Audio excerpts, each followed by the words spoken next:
Our service of worship continues as we prepare to return to God a portion of all that God has given to us. 100% of what we give on this day will go to support Christine Browder, who is a member of our congregation who is serving as a missionary in Lebanon. Just to show you where Christine is, we are here in the United States, and Christine is all the way over here in a tiny country of Lebanon.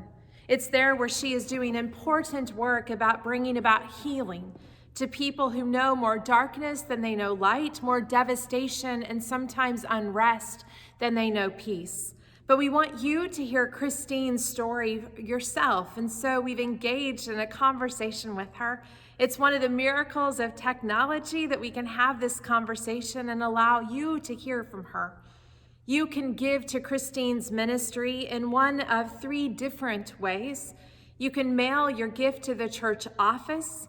You may also give online through our website at MVPUMC.org, or you may text your gift to MVPUMC. Text MVPUMC to 73256. Again, 100% of our Christmas Eve offering will go to bring about healing and wholeness in Lebanon through Christine's work in this place that has played such a central role in the stories of our faith. Thank you for your generosity, and now listen to Christine as she shares her heart and her work with all of us. How did I end up in Lebanon? I have felt called to missions and ministry since I was 12, and spent a lot of my formative years kind of discerning what that would look like, and whether that would be in the parish church or whether that would be in cross-cultural ministry overseas, and have done some of both. But in this recent season, really felt called probably 5 years ago, as the refugee crisis in the Syrian war was really picking up, that was a place I had the opportunity to do some specialized training, and felt like it was a place that God was leading, and also a place where I could use the skills and the opportunities that I've had for education to help heal the world. And so Lebanon was a place where that was possible, and where there was great need, but also was accessible. So that's how I ended up in Lebanon. I've been here since June. For me, part of the physical healing of some of the traumatic experiences that people have faced that really just rip like this abundant life that I think we're all, God dreams for all of us to have, that has just been ripped away, and to be able to offer back a glimpse of light and life and laughter in some of those circumstances, I feel like is God's work in the world. And so it's a gift to be able to do a little part of that.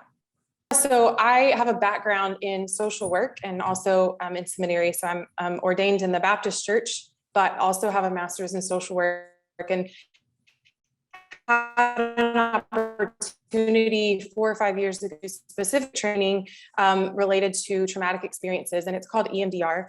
And it basically allows us to reprocess traumatic memories that we hold in our brains that didn't process right. And so if we're able to process those, then we don't carry around the symptoms of some of those experiences. And so I had traveled here and wanted to be in a place where Frederick Buechner has this great quote about our calling and vocation being the place where our passions and desires and the world's deep hunger meet. And I knew that there was need here, specifically here, related to the outcomes of war and violence. And so people who have seen and experienced things that nobody should ever see or experience. And so to be able to work with them and help alleviate some of that suffering, and work towards bringing their bodies and their hearts back towards a more whole, vibrant place. I think everybody deserves a chance to thrive and to live an abundant life. And if there are barriers and things in the way stopping that we can help remove, then I think that's a part of the work that God has equipped me to do, that I want to honor and steward well in the way that I love my neighbor and serve the world. I pray that God will use me and use this work through me to be able to offer hope and for people to thrive again and to be able to live abundantly and fully. And I hope that that also generates peace. And I think that when people are able to thrive, they're able to see the belovedness in one another. And that's a huge part of, I mean, I hope that this can be a step towards making peace and not being at war and not spending so much time and energy fighting one another. Yeah. And so I just pray that God would use those little things to birth bigger things.